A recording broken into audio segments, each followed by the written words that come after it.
Consciousness and existential science. Wait, let me recheck. The user said, the physics of why you feel cold when nobody else does. This is a body science/nervous system topic, but they didn't specify a channel number for this second script. Let me reread the original message. Looking back, the user provided channel 5 for the first script. This appears to be a second title without a new channel specification. Given the title's focus on physics and body perception, and since this is in the same chat, I'll use channel 3, body science and nervous system, as it's the most fitting channel for this title about thermoregulation, the nervous system, and individual cold perception. Also, since this is a second script in the same chat, different channel, I'll write it fresh without the variation system that applies to same channel repeats. Actually, rereading more carefully, the user just provided a title without a channel number. I should ask. But looking at the context, the title seems to fit channel 3 perfectly. Let me proceed with channel 3 voice and style. Your body temperature right now is not 98.6 degrees Fahrenheit. That number, published in 1868 by a German physician named Karl Wunderlich, has been outdated for decades. A 2020 Stanford University study of over 677,000 temperature measurements found that average human body temperature has dropped to 97.9 degrees Fahrenheit. But here's what matters to you. If you constantly feel cold when the people around you don't, there is a measurable physical reason, and it starts with a failure in the wiring between your skin and your brain. The common explanation is simple. You're just cold-natured, or it's poor circulation. Maybe someone told you it's your thyroid, and any of those could be partially true, but they're surface answers. They describe the symptom while ignoring the mechanism. Here's what's actually happening. Your body has roughly 250,000 cold-sensing nerve endings embedded in your skin. These are called thermoreceptors, and they don't measure temperature the way a thermometer does. They measure the rate of heat leaving your body. That distinction is critical. You don't feel cold, you feel heat loss. And the sensitivity of those receptors, how quickly they fire, how loudly they signal, varies enormously between individuals. A review published in Aging Research Reviews established that thermoreceptor density decreases significantly with age, particularly in the extremities. Fewer sensors means a less accurate picture of what's happening at your skin surface. But paradoxically, and some scientists dispute this interpretation, reduced sensor density can make you feel colder, not less cold. Because the remaining receptors compensate by becoming hyperreactive, they fire more aggressively at smaller temperature changes. Your nervous system turns up the alarm volume because it's lost half its surveillance network. This is not a personal failing. It's not a quirk. It's physics meeting biology. And the intersection is far more complex than any doctor has 90 seconds to explain in an office visit. But the deeper question is this: why does your body lose heat faster than someone else's in the same room? And what is your nervous system doing with that information once it reaches your brain? To understand why you feel cold when nobody else does, you need to understand 3 systems that work together and what happens when they fall out of sync. System 1, your vascular response. The moment your skin detects heat loss, your sympathetic nervous system fires a command to the smooth muscle surrounding your blood vessels. Contract, narrow the tubes, reduce blood flow to the skin surface. This is vasoconstriction, and it's your body's first defense against losing core heat to the environment. Think of it like closing the windows in a house during winter. The warm air stays inside, the cold stays out. When your blood vessels constrict in your fingers, toes, nose, and ears, you're shutting the windows to protect your internal organs. Here's where it gets specific to people who always feel cold. Research from Penn State University, published in the American Journal of Physiology, demonstrated that reflex vasoconstriction during cold exposure is attenuated by approximately 50% in adults over 60 compared to young adults.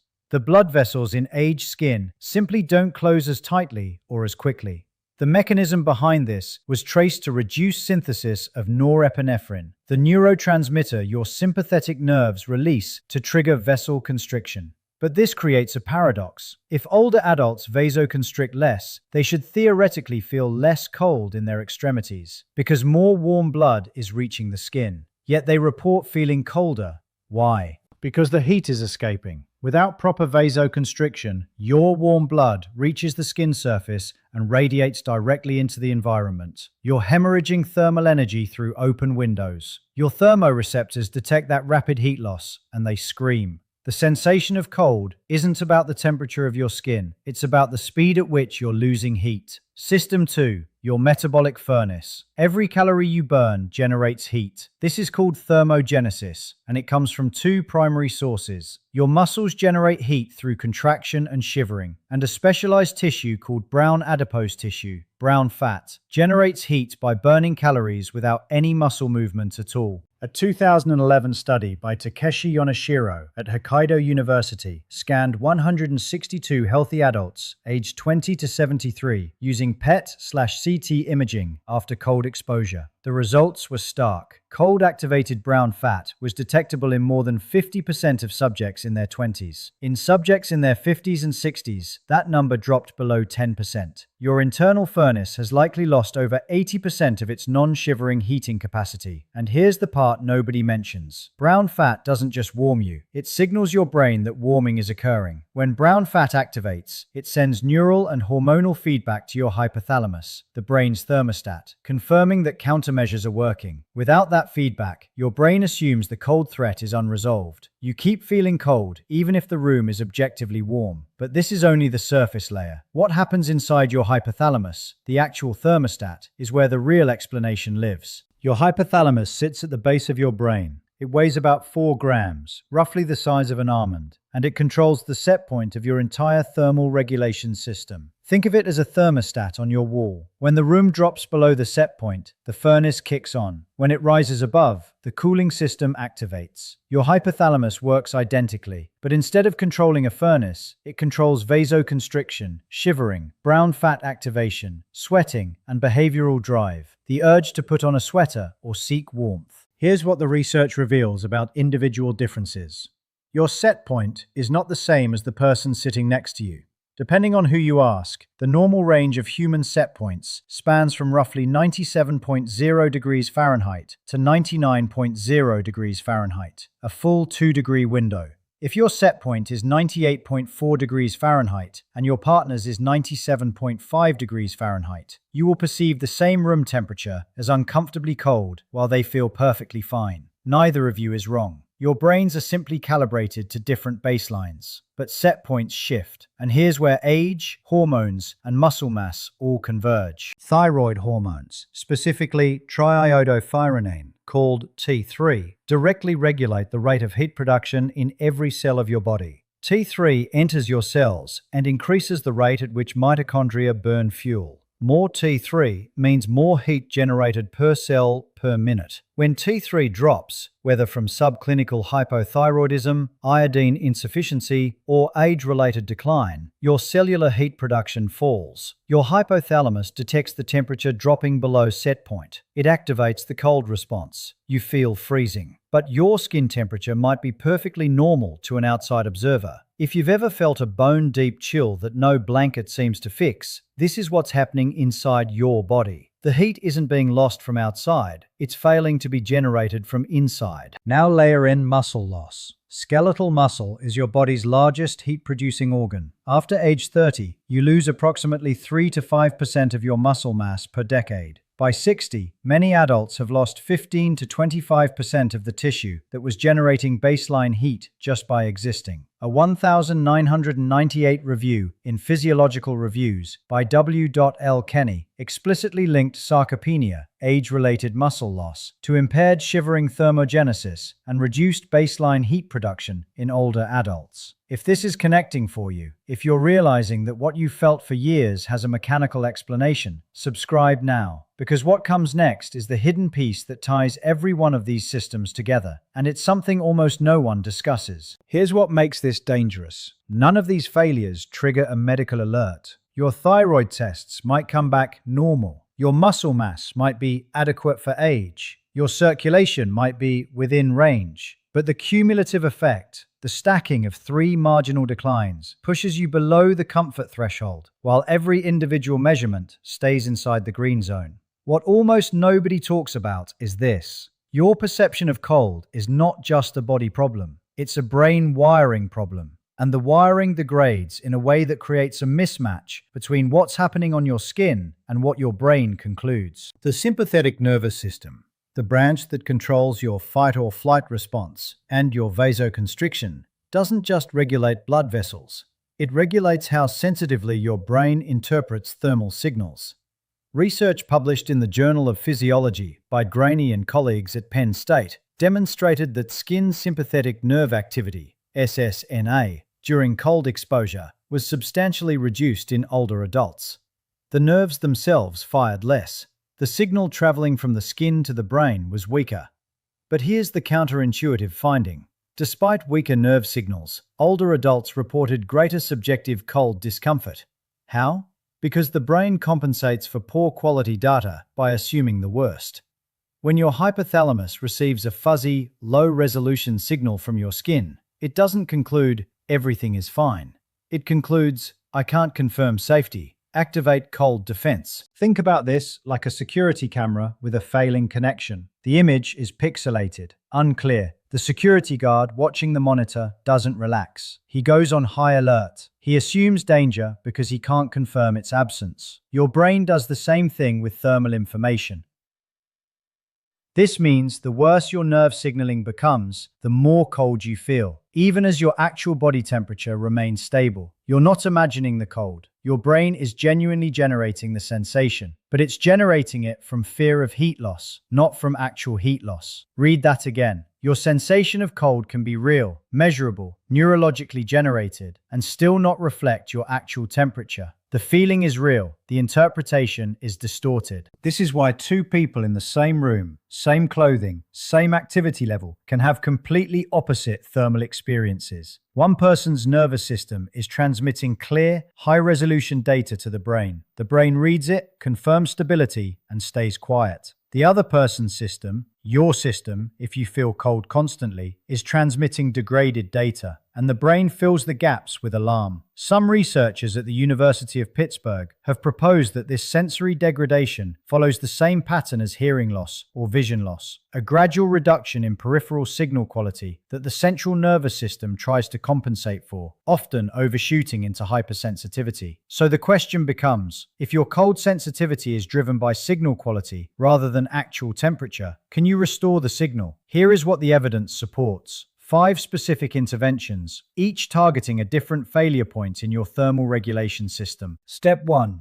Rebuild the furnace. Increase muscle mass. Your muscles generate 70 to 80% of your resting body heat. The single most effective long-term strategy for reducing cold sensitivity is resistance training. 2 to 3 sessions per week, focusing on large muscle groups, legs, back, chest. A 2015 meta-analysis published in Medicine and Science in Sports and Exercise confirmed that even modest gains in lean mass, as little as 2 kilograms over 12 weeks, measurably increased resting metabolic rate. More muscle means more heat generated at rest, every hour, every day. Step 2. Reactivate brown fat. Your brown adipose tissue responds to cold exposure training. A 2013 study from Maastricht University, led by Wouter van Marken-Lichtenbeld, showed that daily cold exposure of 15 to 17 degrees Celsius for 2 hours per day over 6 weeks increased brown fat activity by 42% and improved cold tolerance significantly. You don't need ice baths. Set your thermostat 3 degrees cooler than comfortable. Wear 1 fewer layer indoors. Walk outside in cool air for 20 minutes each morning. Your brown fat will respond. Step 3. Check your thyroid properly. Standard TSH testing misses subclinical hypothyroidism in up to 15% of adults over 55, according to data from the Colorado Thyroid Disease Prevalence Study. Request free T3 and free T4 levels in addition to TSH. If your free T3 is in the lower quartile of the reference range, you may be producing inadequate cellular heat despite normal results. Discuss this explicitly with your physician. Step 4. Restore norepinephrine synthesis.